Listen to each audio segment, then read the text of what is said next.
Hello students. So now I'll start the vector spaces. So in previous lecture we understand the dimensions and internal and external composition. So first of all I define the vector spaces. Now what is the vector spaces? देखो definition पढ़ते हैं पहले इसकी है कैसे कि अगर let f plus dot B a field, तो अब सबसे पहली टर्म आ रही है यहाँ पर एक फील्ड की। तो वेक्टर स्पेस में हम देखते हैं कि सबसे पहले एक सेट जो उसने डिफाइन किया है एफ, उसको वो बोल रहा है फील्ड। फील्ड क्या था हमारे पास, तो मैं तुम्हें थोड़ा पहले रिमाइंड कराती हूँ फील्ड क्या था हमारे पास। जब हमने रिंग थ्योरी पढ़ते हैं तो हम क्या पढ़ते हैं, फील्ड पढ़ते हैं।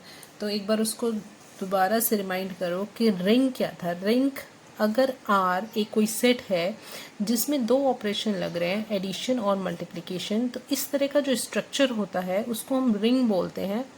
इसको हम रिंग बोलते हैं कब, अगर ये तीन कंडीशंस को सेटिस्फाई करता है। पहला, अगर आर एडिशन के साथ, मतलब अंडर एडिशन इसका ऑपरेशन जो है अंडर एडिशन, ये फॉर्म करे क्या, एबिलियन ग्रुप। ओके। सेकंड, अगर आर मल्टीप्लिकेशन के साथ फॉर्म करे सेमी ग्रुप। और थर्ड है मल्टीप्लिकेशन जो है, multiplication is distributed over addition. Multiplication कैसे डिस्ट्रीब्यूट हो, ओवर एडिशन के। देखो पहली चीज़ है कि अगर आर एडिशन के साथ एबिलियन ग्रुप फॉर्म करे, तो एबिलियन ग्रुप हम पढ़ चुके हैं कि जो वो 5 प्रॉपर्टीज़ को सेटिस्फाई करता है, क्लोजर, एसोसिएटिव, आइडेंटिटी, इन्वर्स और कॉम्पिटिटिव लॉ। तो वो हम एडिशन के साथ इस रिंग में करके दिखा देंगे। मतलब आर के कोई एलिमेंट्स लोगे और उस तरह से आप उसको फॉर्म कर दोगे एबिलियन ग्रुप एडिशन के रिस्पेक्ट में। सेमी ग्रुप क्या होता है, जो एसोसिएटिव लॉ यूज़ सेटिस्फाई करता है मल्टीप्लिकेशन में।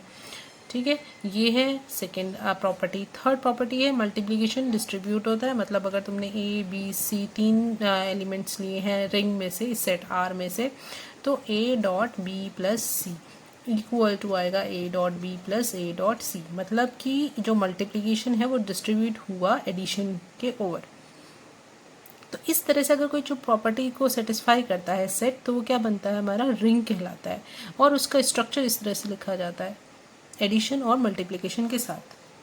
ठीक है, तो ये हमारा क्या था, रिंग था।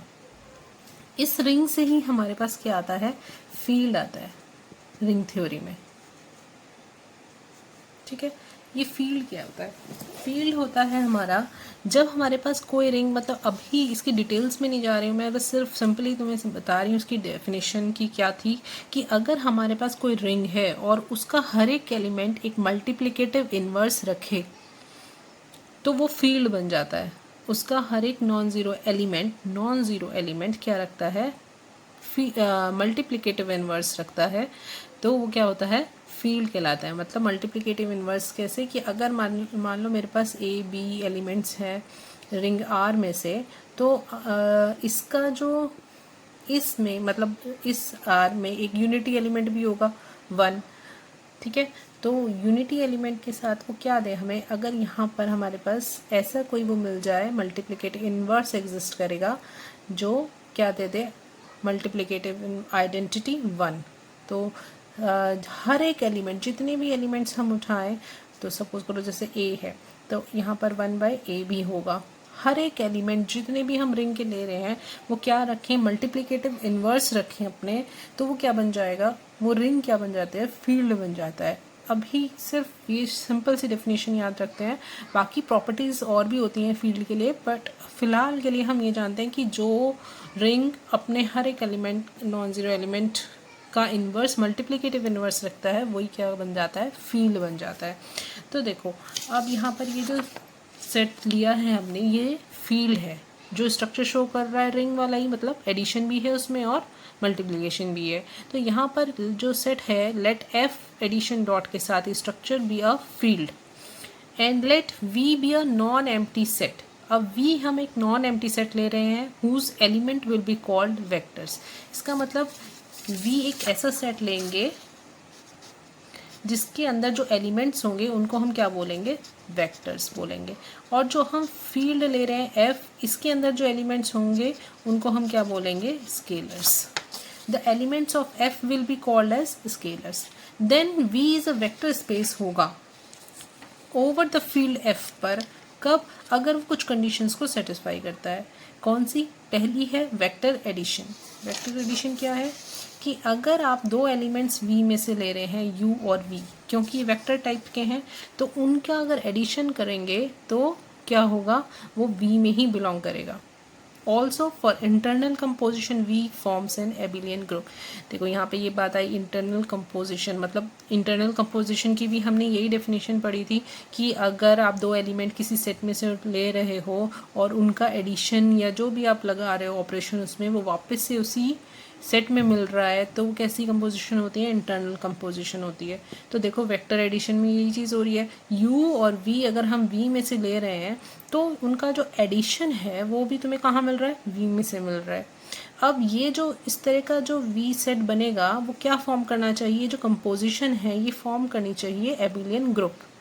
तो वेक्टर एडिशन जो प्रॉपर्टी है वो ये शो कर रही है कि v जो है एडिशन के साथ, मतलब है ना, एडिशन के रिस्पेक्ट में क्या फॉर्म करे, एबिलियन ग्रुप। एबिलियन ग्रुप हम जानते हैं, एबिलियन ग्रुप वो होता है जो अपनी पांचों प्रॉपर्टीज़ को सेटिस्फाई कराए। मतलब पहली आपकी क्या आ जाएगी, क्लोजर आ जाएगी, है ना, दूसरी आ जाएगी एसोसिएटिव, एसोसिएटिव आ जाएगी, थर्ड आ जाएगी आइडेंटिटी, फोर्थ आएगी इनवर्स, और फिफ्थ आएगा हमारे पास कॉम्यूटेटिव लॉ होल्ड करता है, तभी तो एबिलियन बनेगा। तो इसका मतलब ये सब कब हो रहा है, जब v से हम कुछ वेक्टर्स, मान लो अल्फ़ा बीटा इस तरह से कुछ वेक्टर्स ले रहे हैं, ठीक है, तो वो ये सब प्रॉपर्टीज़ को सेटिस्फाई कराएं। इस तरह से वो एबिलियन ग्रुप फॉर्म करेगा एडिशन के रिस्पेक्ट में, ठीक है। जैसे अगर अल्फ़ा और बीटा बिलोंग कर रहा है v में से, तो क्लोजर के लिए हम क्या करते हैं कि अल्फ़ा प्लस बीटा भी उनका बिलोंग कहाँ करे, v में से ही, तो पहली प्रॉपर्टी को सेटिस्फाई होगा। दूसरा क्या है एसोसिएटिव, उसके लिए हमें तीन वेक्टर्स लेने होंगे, अल्फ़ा बीटा एंड गामा, कहाँ से बिलोंग करेंगे, v में से करेंगे। तो इनका क्या करते थे, ऐसे ही तो करते थे, beta plus gamma equal to हो alpha plus beta plus gamma. Identity क्या होगी, ज़ीरो, वेक्टर एक मिलेगा तुम्हें। इन्वर्स क्या होगा यहाँ पर, क्योंकि ये एडिशन के रिस्पेक्ट में है तो यहाँ पे क्या आएगा, एडिटिव इन्वर्स। सपोज करो अल्फ़ा बिलोंग्स टू v कर रहा है, तो इसका मतलब माइनस अल्फ़ा भी बिलोंग कर रहा होगा v में। एडिटिव इन्वर्स लेने होंगे यहाँ पर हमें, ठीक है। Commutative law, alpha plus beta equal to beta plus alpha मिलेगा तुम्हें। इस तरह से ये क्या फॉर्म करेगा, एक एबिलियन ग्रुप। सेकेंड प्रॉपर्टी क्या है इसकी, स्केलर मल्टीप्लिकेशन। स्केलर मल्टीप्लिकेशन क्या होता है, there is an external composition in v over f। अब देखो अगर तुम दो एलिमेंट ले रहे हो, एक u जहाँ v से, एक k f से, और अल्फा भी ले सकते हैं f से, तो उनका जो मल्टीप्लिकेशन है वो वापस से हमें कहाँ मिल रहा है, v में मिल रहा है। यही तो हमारी एक्सटर्नल कंपोजिशन थी, इसमें भी हम यही करते थे, दो सेट्स लेते थे और उनका जो मल्टीप्लिकेशन या जो भी ऑपरेशन लगा रहे हैं वो एक सेट में मिलता है v में। तो ऐसे ही के यू मिला, तो स्केलर मल्टीप्लिकेशन किस टाइप की कंपोजिशन हुई, एक्सटर्नल कंपोजिशन हुई। तो इस तरह से दो मेन प्रॉपर्टी जो है वो vector addition and scalar multiplication, कोई सेट v सेटिस्फाई कर रहा है ओवर द फील्ड एफ पर, तो वो क्या रिप्रेजेंट कर रहा है, वो क्या फॉर्म कर रहा है, वो फॉर्म कर रहा है आपका वेक्टर स्पेस। अब कुछ और भी मिक्स प्रॉपर्टीज़ होती हैं वो देख लेते हैं। देखो जहाँ पर आपकी scalar multiplication and vector addition satisfy following properties, दोनों मिक्स हो रही हैं। अब इसमें क्या होगा, जैसे एक हमने स्केलर लिया, दो वेक्टर्स लिए, उनका एडिशन किया, तो फिर हमारे पास डिस्ट्रीब्यूटिव वो इस तरह से हो गए। ये a प्लस बी अल्फ़ा, दो स्केलर्स लिए, एक वेक्टर लिया, है ना, तो इसको ये इस तरह से डिस्ट्रीब्यूट हुआ। मल्टीप्लिकेशन में भी आया। यहाँ पर एक देखो 1 जो है वो स्केलर है, वो तुम्हारा क्या है, फील्ड से आएगा, और अल्फ़ा इक्वल टू अल्फ़ा। तो देखो यहाँ पे क्या हो रहा है कि 1 भी आपको मिल गया, यूनिटी एलिमेंट आपको पता है कि फील्ड में होगा, तभी तो वहाँ मल्टीप्लिकेटिव इन्वर्स मिल रहे हैं। तो वो 1 कहाँ से आ रहा है, अल्फ़ा के साथ इक्वल टू अल्फ़ा जो दे रहा है, तो 1 जो है वो हमारा क्या है, यूनिटी एलिमेंट है जो हम फील्ड से ले रहे हैं। तो इस तरह से ये क्या बनेगा, वेक्टर स्पेस, जो ये सब प्रॉपर्टीज़ को सेटिस्फाई करता है। इसको हम डिनोट कैसे करते हैं, इसको डिनोट करते हैं V ऑफ F से, वेक्टर स्पेस को। अब जो ये फील्ड है F, ये अब हम जो लेंगे वो किस तरह का लेंगे, अगर वो रियल नंबर्स का सेट ले रहे हैं, फील्ड जो ले रहे हैं वो रियल नंबर्स का है, then V is called real vector space. और अगर F जो है वो हमारा रैशनल नंबर का है तो उसको बोलेंगे फील्ड ऑफ रैशनल नंबर। अगर फील्ड हमारा कॉम्प्लेक्स नंबर का है तो हम उसको बोलेंगे कॉम्प्लेक्स वेक्टर स्पेस। ठीक है, तो जनरली हम जो अब पढ़ेंगे इन नेक्स्ट लेक्चर्स में, वहाँ पर फील्ड हम या तो रियल वेक्टर स्पेस यूज़ करेंगे या फिर कॉम्प्लेक्स वेक्टर स्पेस यूज़ करेंगे। कॉम्प्लेक्स टाइप का होगा या फिर रियल टाइप का होगा। ओके।